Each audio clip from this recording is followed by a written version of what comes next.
Hey, welcome back, everybody. Of course, my name is Dr. Keith McNally, and this is the Question Guy podcast.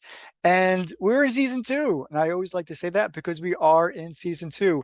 And I'm here with Richard Mabe, and he wrote a book, just like a lot of my guests on season two. They've wrote a book, and this is his book.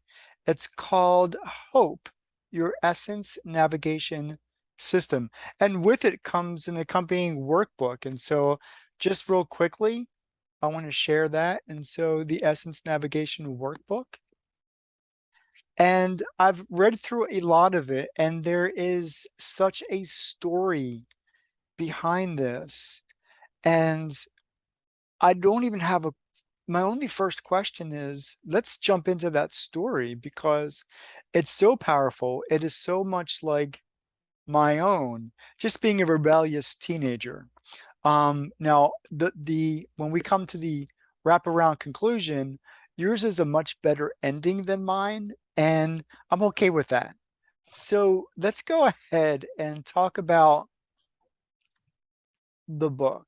And so what first, and we're going to come back to that relationship. We're going to come back to your rebellious spirit, but it's because some of that this book exists. What is this book?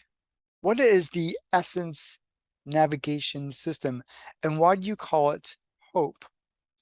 Let's get started. Thank you for inviting me, and it's wonderful to be here. So yes, Hope Your Essence Navigation System is a culmination of several years of study and meditation and being connected and getting connected with what I call my child within. Mhm. And so the message of hope came to me in early 2013 as I was in a meditative state, and I was given the word hope. And quickly after that, four words came with that word: honesty, omnipotence, pure love, and essence. And I was basically given the command, teach it. And uh, again, this came after many years of mentoring and thinking and studying and things. So I started working on the book. It took me a few months to get it together and write it down and put those four pieces together into a workable formula for people to be able to find their what I call your essence now. A lot of people call it your life purpose. But there are those four fundamental, what I call natural laws that we function within to Mhm. be able to function as our created self. And I needed to put that down in a book, and that's what I did. So, So hope is a word in and of itself, but it's also used as an acronym, HOPE. mhm. So honesty, these are your words. Honesty, and correct me, omnipotence, yes. Yes, And what's the P stand for? pure love, Pure love. And because it's two words, that's why I always get confused. And the E, the essence. the essence. Yeah. So why hope? Why what is the power? What is the purpose? What is hope? And why do we need it? And and I'll go back, and we're connected through Shannon Kramer. Yes. And in our conversation, and if anybody wants to wrap around, she was in my season one. And you know what know what word she used? She used Of the word hope in that conversation. course she did. And she did. I mean, she literally, I said, Yeah. Yeah. um, we'd have to go back. I'd have to go back, but I know it was in there, and I know it was powerful, and I know it came at the end, towards the end of our conversation, because I think that is what empowers her to do what she does, is because she's got to bring hope back Mm. to people. But what's your vision of hope, and why do we need it? People have lost what we have traditionally called hope.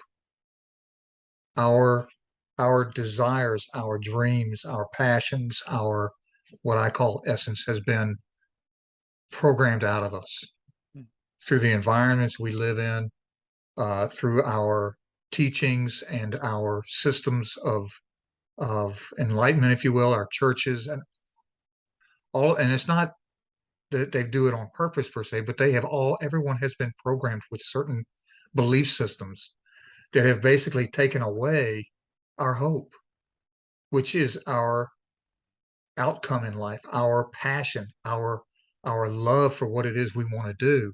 You know, when you're 7 years old, you have a really good idea about what it is you're going to be. You know inherently what you were created to do. And your parents or your teacher or somebody like that might say, well, you can't do that. You don't have the skills, you don't have the whatever. Our family has always been coal miners or whatever it might be. And so you're starting to continuously be hammered with the idea that you've got to do your life a certain way. And so your hope is pulled out of you and you slowly go into the drudgery. The yes, I'll do your way. Yes, I've got to live a certain way. Even with the idea of the American dream, there's this whole thing about you've got to have a college degree, or you've got to be a master plumber, or you've got to be whatever it might be. And we've gotten away to a large degree, we've gotten away from the idea of being able to be enormously prosperous because you're an artist, or enormously prosperous because you're a writer. It's very rare that someone is a best-selling writer, or a famous movie star, or sports player. And it's not because they don't have the talent, if that's what they were created to be. It's because it's been programmed out of them. It's because their belief systems have been twisted to cause them to be a follower rather than a leader, to be a good soldier. So the word hope, when you're done with what I do, you have a whole different perspective on what hope means. And so when you say, I hope, you are really looking at someone saying, I honestly come at you. I omnipotently believe. I pure love to you. And I'm sure your essence is going to blossom. That whole concept, that whole foundation is where we are getting back to. This idea of hope, and this is not a new idea that I've had conversations in, and I'm trying to get the words out specifically, and not twist them up. In one aspect, I I trust that and I know that and I believe that because somewhere along the line we know innately who we are, and but we don't know how to tap into that. And for whatever reason, I mean, I don't even know the reason why. And it may be culture or heritage or whatever religion we belong to, whatever that those structures and systems are, as you talked about. Um, so we follow along a path that then becomes confusing, Hmm. becomes frustrating, becomes debilitating, if I can use that word. Um, Oh, very, and very good word. and we then don't know how to follow what we thought we innately knew about ourselves. And we're getting esoteric here, and that's okay. We're getting into a more vague and an obscure sense of who we are. And I say that because over the past 12 months, my conversations have been with people who are rediscovering themselves. Mm. And, you know, and this is post COVID-19 pandemic, but in those conversations, that pandemic seemed to have been a catalyst for change. Mm. Now, we've changed a lot, how we interact with people virtually and whatnot. We've changed in that way. But the conversations that I had that kind of motivated me to kind of develop the Question Guy and the Question Guy podcast was I, people were so frustrated and then became so aware because now they were isolated. Now they were at home and they had time to think. and they may have Mhm. accumulated lots of wealth, lots of power, but it was no longer, it wasn't truly who they were. And they had, physically were stressed, mentally they were stressed, spiritually they were not themselves. And here you are. I should have I should have met you a year ago because this would have been great. This would have been and I look at this and like I said before our conversation, I love this and I love the cover and I see this as a path, you know. Yes. It's a path for the forest. And there there are so many underscoring themes that we're sharing because I just wrote a book myself. It's literally called Walking the Path, a leader's journey, and it's Yeah. story based. And that's why I said I love this. I wish I had found this, but I used an artist interpretation of my path, and that's okay. So how do we reconnect without? Well, it's right here, so people can buy your system and understand it. How do we reconnect with our inner self? How do we reconnect with that hope? And that's really what's important here. Yeah. Yeah. And the primary thing that we must get to is to honestly assess where we are. Okay. If we're where we're sitting right now, first of all, we have to understand that we're in the now. That as Eckhart Tolle says, we're in the now, and the past is the past, Mhm. and those are lessons that we've learned, and those are things that we're going to use to leverage our future. But we're in the now. So what we have to do is we first have to assess honestly where we are, and that's one of the things the very first things we must do is to honestly assess where we find ourselves right now. And Ooh. one of the most powerful ways to do that is to look at yourself in the mirror. Mhm. And not that you're necessarily looking at your Physical. face Right. per se, but looking in your eyes and really just focusing on your eyes and breathing. I teach people how to breathe a certain way, and all of our gurus teach us how to breathe and how to get channeled and how to do the things with the chakras and all of that important things, Mhm. and how to open yourselves up to be able to receive and send and do those kind of things. And so being able to look into your eyes and just observe yourself and start to honestly assess where you are without judgment, without hurting yourself, because you can be very judgmental about yourself when you're doing these kind of things. So, I take you through a process to be able to honestly assess, write some things down, Mhm. and using blue ink, because blue ink is a very powerful color. I ask people to please use blue ink when they're doing their work with me, Um, and to write things down and to write things down that they're observing about themselves, and then to write affirmation statements about their honesty that they come away with after that exercise. So that's the very first thing, is to get honest with yourself, because there's a difference between honesty and truth. I mean, you can take facts mhm. and they can be manipulated from two different sides. Look at the Republicans, the Democrats, look at the defense attorney and the prosecuting attorney. The facts are all the same. And you can take those facts and you can stack them, you can twist them, you can move them, you can do this to get your outcome a whole it could be a whole complete different perspective on those truths. But honesty, you cannot malign honesty, because honesty is pure. Honesty is clean. You cannot manipulate. So that's the first thing But to start the that process. is difficult. Yes, it is.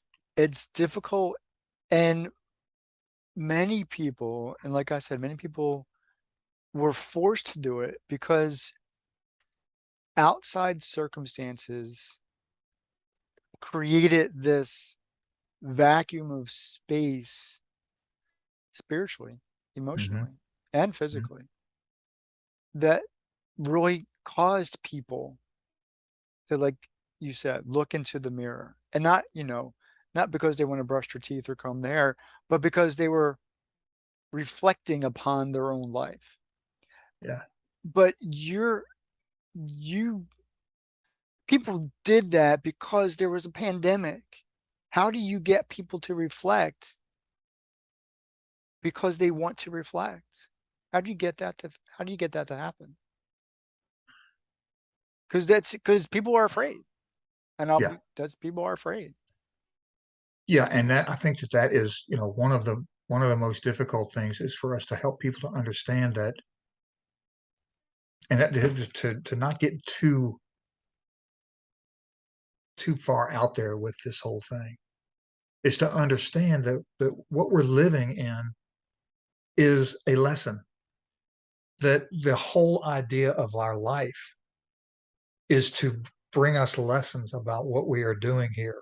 Mm, It's not that we are necessarily bad or good, although there is balance between good and evil, dark and light, yin and yang, and the whole universal balance, the energy that we have out here. okay. But but to get people um to say what uh what else is there? Um uh uh, uh what could be worse? Uh if you don't try this, where are you going to go? It's kind of like thinking about, where were you a year ago? Mhm. People almost have to get to the point of their breaking point before they're ready to act. It's kind of like you can lead a horse to water, but you can't get him to drink. If a horse is thirsty enough, they will drink. Right. um, and And so you reach out to people through whatever mechanisms, social and churches and through schools and whatever, to find the people who are ready to listen, to be able to touch, because um, you can work yourself to death, mm, and there are people that just won't that aren't ready, and um, I share my story, and that often breaks the ice when I what's share your people my story? background. Tell your story. Okay, I came. Uh, my family was just like a typical family: mom, dad, me. Hmm. Except there was one big difference. Mm. My dad was a drunk, and he started getting abusive. And I have two very fond memories of my blood father. One was sitting on his lap in his 50 era Chevy with the steering wheel in my hand. And the other one is him being in the bedroom, hammering my mom for money so he could buy booze. Mm.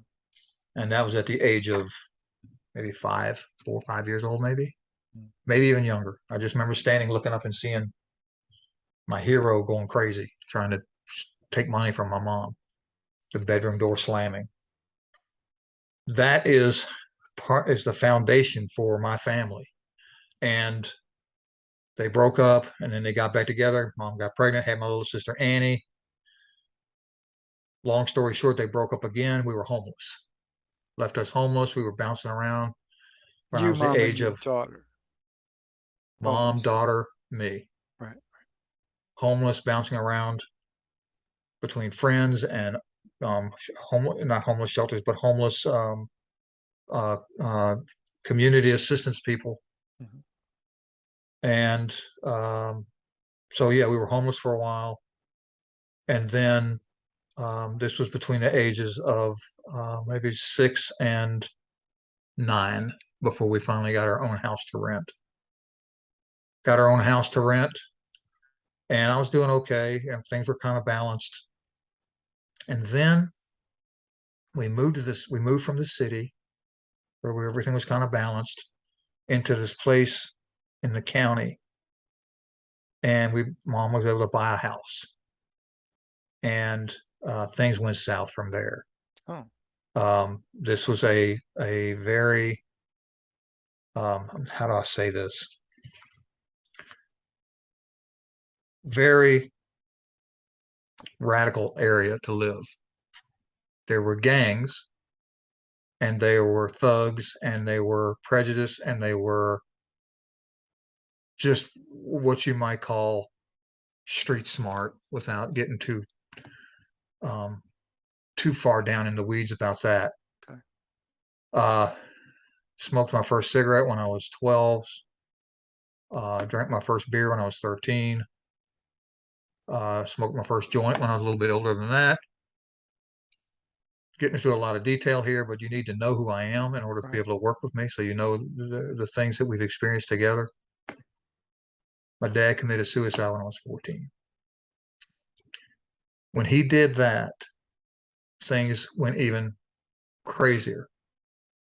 And I did not react well. And I went really, really rogue at that point and just became a very lost boy. And no man in my life.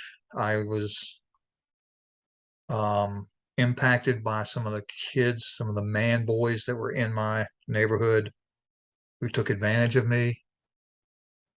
So I was abused and I was led down a path that was just totally crazy. And finally, my mom started dating, like moms will do. I mean, Mhm. she has her needs and things. By the way, she smoked cigarettes. She drank a lot of booze and stuff like that too. God bless her. And then we moved back into the city with her new husband, my stepdad, and I was having none of it. Right. I was having none of it. I was at 17 years old, got my car, went out partying and hit a telephone pole, killed a girl. So things were just not good until I age of 21 when I joined the Navy. And I joined the Navy because I was told I had to go. So that's my years up to and through early adulthood. And I was still lost. I mean, I did get the discipline, I did get the self-control needed in order to be able to survive in the Navy. Hmm.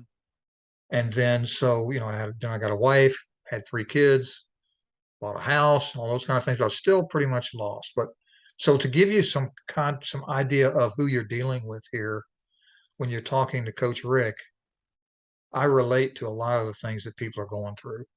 I understand homelessness. I understand being poor. I understand dealing with grief of suicide. I understand drug abuse. I understand sexual abuse. You're looking at a guy who was broken at one point, and it took him till he was in his early 40s to come to terms with it. There you go. That's the side of me that can share and help others because I've come through it. Being So able, go ahead. Sorry. no, you go ahead. I got more of my story to get to the best part, but you've seen the dark side of the dark side. Well, people relate to other people's stories, but what you told us doesn't bring us hope. It it Oh just no, it doesn't. I it know. just they share now that blackness, that emptiness, that pain, the frustration Yeah, of life. yeah. So we can't end the story there. Oh hell no. Here now. We definitely can't end the story there And because that would just suck. and yeah, that's not why we're here. We're not here to let everybody go, oh my God, how dreadful. Because the very word you use is hope. And so there has to be Right. something because I when had we're no hope. when we're there, yeah, I'm about to say when we're there, Yeah, there's no we're hope. stuck Yeah. in quite literally a black hole. There is no In a light. black hole. Yeah.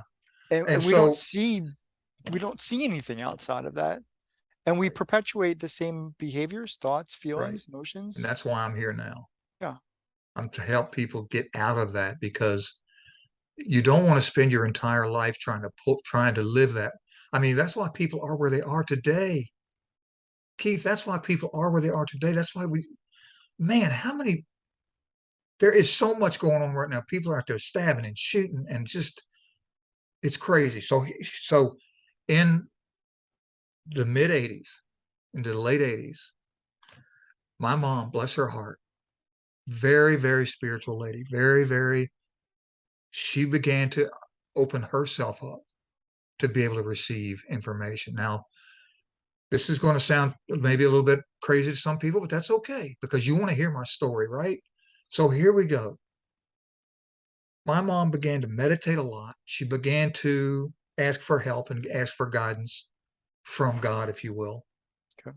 And she began to get information and connections with what she called the child within her Child within. her inner child. Okay. Yeah, yeah.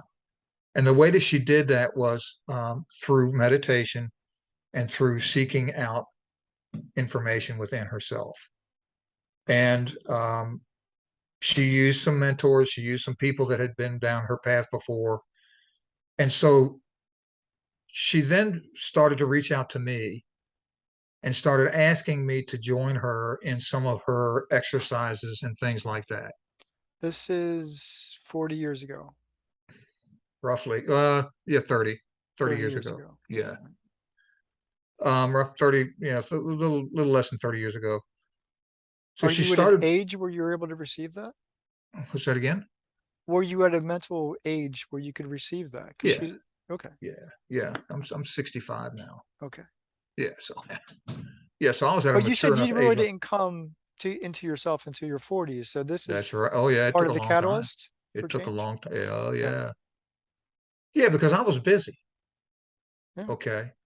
I was busy with a career, trying to keep my head straight, trying to keep my head above water, paying bills and stuff Mhm. like that, and raising kids, had a wife to keep happy, had, all that stuff that, again, being programmed through the society and through the environment. I went in the Navy, came out, I went to work at the shipyard.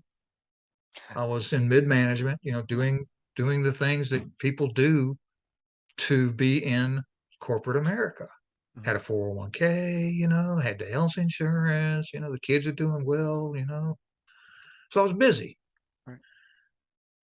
So mom started reaching out to me and started teaching me some things. And she taught me about the inner child, the child within, and started teaching me some meditation techniques and things like that. And I started to, I decided to really start trying to focus because even though I was still having issues. I had not dealt with my issues. Mhm. I had not dealt with my dad's suicide. I had not dealt with the things that women had done to me, that guys had done to me, that people had, the things that I had done to people. Mhm. I still had all of that in there. Mhm. So I started to dig in and started to meditate and started to work on cleansing and trying to deal with the things that had been done to me and the things that I had done to other people. So I started, reaching out for forgiveness from people. I started for forgiving other people. That's one of the things I teach is how to forgive. It's a part of the pure love Mhm. in the formula. So to make a long story short, because I know that we probably don't have a lot of time to do what we're doing here. So without going into a whole coaching session here, let me just say that in 1998, no, it was before that, it was like 1994. Okay. My mom and she'd had a heart surgery, nearly killed her and so forth while she was on her deathbed and stuff. I promised her that we would go on a mountain and I would spend time with her and we would finish our journey together that way. And she came through it. She was supposed to die, but she came through it, Uh-huh. which was really good thing. Yeah. We went, and on that journey, we went to a place called the Raven's Nest up on a mountain, and that sounds like almost biblical. The way it came about, it was so cool. And so we were. She was in her room, I was in mine, and I went through the meditation and things, and I was starting to have these visions where there's this third eye, and there was this almost like an umbilical looking kind of thing coming out and going up, and you could see this vision of light and things like that. So I was doing that, and I was connecting. I could feel some things happening there, and I didn't think too much about it. I drew it. Of course, I've lost a picture since then because all the things that have gone on in my life. But I drew this thing, and I put it down, and I went for a hike. And I went onto this path. There's nothing ordinary out of the ordinary about this path. It's just a meandering switchback mountain path. But I got to this one point, Keith, where all of a sudden I stopped dead in my tracks. I couldn't go forward. I couldn't go backwards. I couldn't go left. I couldn't go right. And I felt this heat coming down. And I looked up, and this light hit me, and this energy started coursing through my body. That was so powerful. It was so strong that I started crying, and this love was coursing through me so strong that I couldn't move. I just stood there and felt this going through me. And I just stood there and I was like, oh my God, this is what pure love feels like. This is what it feels like to be touched by God. And I just was standing there. I don't know how long I was there. It was a long time. It might, well, it could have been. And so I felt this. I was like, I have arrived. I felt like I had finally arrived to that place that mom and I had been working on for so long. Hmm. And I was just overcome with this wonderful, wonderful, wonderful feeling of love and contentment and peace and quiet. And it was like, and so then when I finally opened my eyes and looked around, it was just like everything was covered with this beautiful light and feeling some of it right now. Anytime I start talking about this, I can feel it again. So It's good. yeah, Yeah, it is good. let it, It is, it's very yeah. good. It's very, very good. It's very, very good. When you have the opportunity to experience this thing that I call hope, it changes you. And you cannot go back. Well, let's push. I don't want to take you out of that, but let's No, push no, forward a little bit. go, go. What do we do with the hope? What do you want people to do once they have hope? Don't turn away from it. That Don't wasn't the answer I was abandon it. expecting Here's the because that thing. doesn't make sense. Okay, here's the thing. Here's what happened real quick. Okay. I got this, went back. My mom didn't recognize me at first when I walked in the room. She said, wait, who are you? She said, son, you're my son's son. And she was very, what do I want to say? Anyway, she was a very special lady.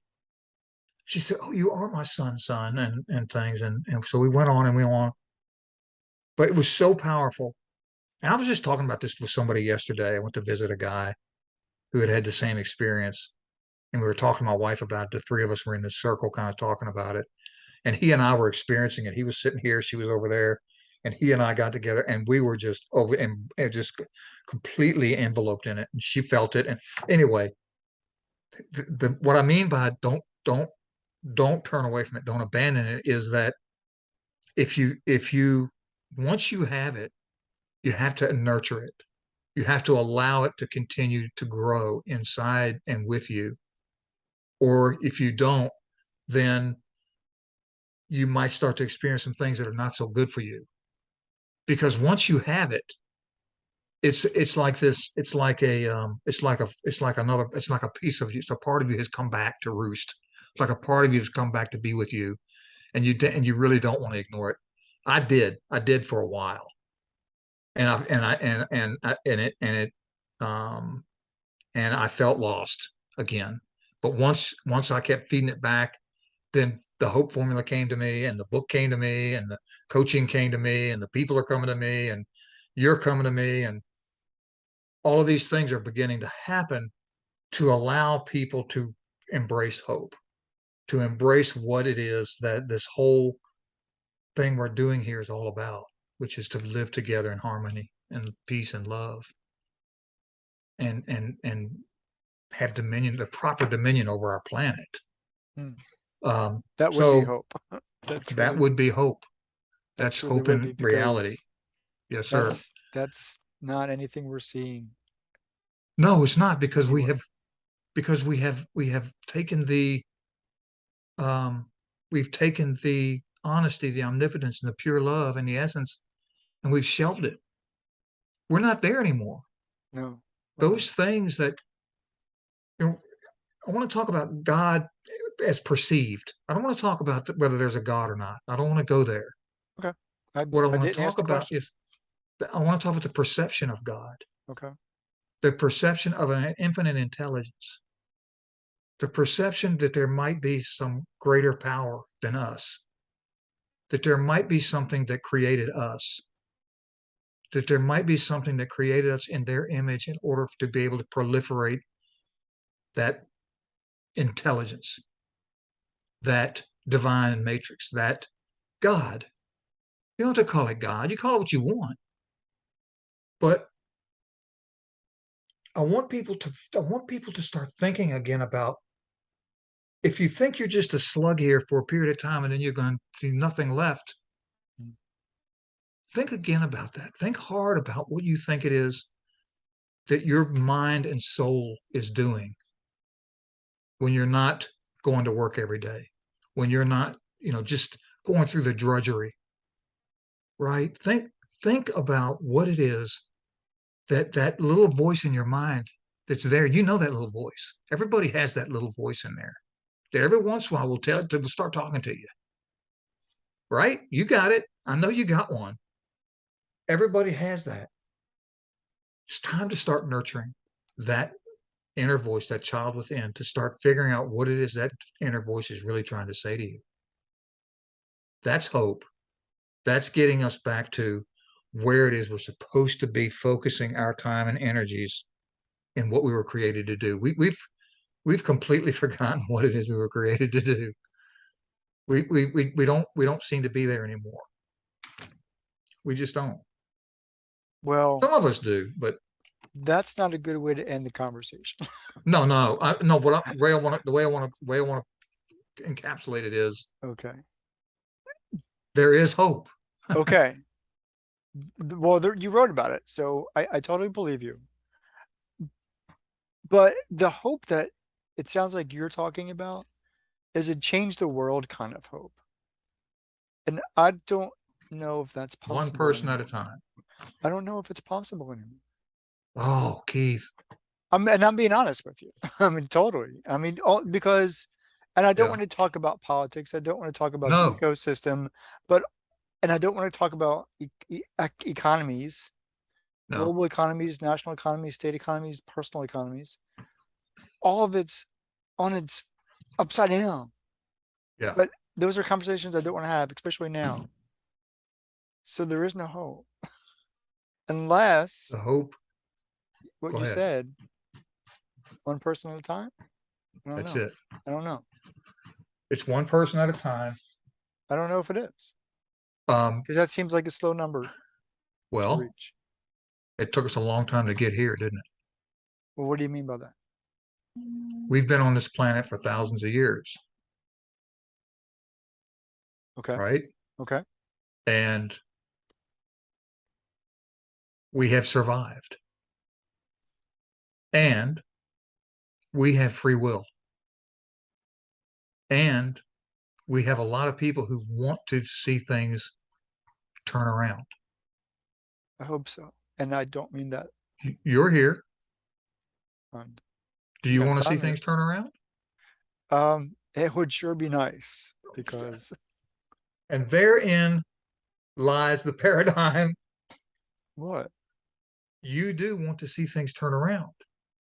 You would like to hope that things will turn around. But hope isn't By doing enough. what you're doing, wait, now let me finish. Go ahead. But by doing what you're doing right now on this podcast with me, it's going to get broadcast to I don't know how many people. But if only one person contacts me and says, I want to learn more about how I can change and how I can learn the formula, or how I can even just learn what hope is, Hmm. we've taken a step forward. Okay. Shay, Don, and the entire We Care Partnerships Network is focused on exactly what we've been talking about for this hour. Cool. And it's growing. And we're not the only organization out here who is focused on helping us all to live with a happy and prosperous life on this planet. And so I know that a lot of it seems dark right now. I know that there's a lot of darkness, but we always have to remember, where there's darkness, there's light. Where there's evil, there's good. Where there's yin, there's yang. Every action has a reaction, has an opposite reaction, causation reaction. Hmm. That's a natural law. Hmm. We can't change that. any more than we can change the law of gravity. Although some people would like to think they can, you're still going to be pulled back to Earth by the moon. There's certain natural laws that we all know that we must operate within, even if we continue to try to manipulate those laws to do things that we would like to see happen. Mm. There's certain things. And so we are getting to a point now, I believe, where people are beginning to, I hate to use these words because woke seems to be this really crazy word now, where people are beginning to wake up to the idea that maybe we need to do some changes. It's, one of the great things I've heard is you can't make change by continuing to do the same things you've been doing. If you want change, you got to be the change. Mm. So there's a great there's a great light for us. There's a great possibility for us. And so I'm coming at it with the idea of honesty, honestly conceive, omnipotently believe, pure love receive, and your essence will be achieved. And when we do those things, then we will overcome. There's no question in my mind that I received what I did in order to be able to bring that to people, and that there are people who will listen. There are people who will embrace these ideas. One of the one of the guys who is really, really dear to me, he doesn't know me, but I know him. Okay. And his name is Greg Braden. Okay. And he's a scientist and he's a very spiritual guy. And I urge people to get his writings and read him.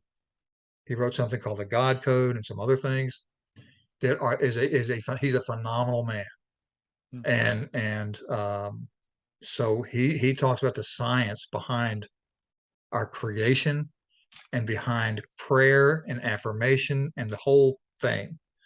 And so I urge people to check him out. But we we have within our reach the opportunity to change it all. It's all in how we think, how we behave, that becomes our reality. And so, it's on us. There's nobody's going to intervene for us, by the way. What do you There's mean? no intervention. Okay. It's on us, guys. It's all on us to make it happen. And we Okay. can, and we will. Well, then let's make it happen. But Let's make it happen. Yeah. with that, I do have to end this conversation. But hopefully, and every time I use the word hope, no, it's not in pun. It's just in conversation. Yet when you walk into a room after you've To gone through have the it whole again, have process, you will walk into the room with a whole different way of carrying yourself. I hope you're having a nice day. Means a whole different thing. well, I have to end the conversation. This has been a fantastic and a very different conversation than I typically have. And so I am privileged and honored to have it with you. And like I said, if we can have another one, let's do that. I think that would be greatly appreciated, at least by me, hopefully by you, and of course, all of those who are listening. And if at least one person does come and says, Richard, I need to know what you know, let's see if we can make that happen. So, with that, this has been another edition of the Question Guy podcast. This, of course, is season 2, and we'll see you next time. Take care. Thank you.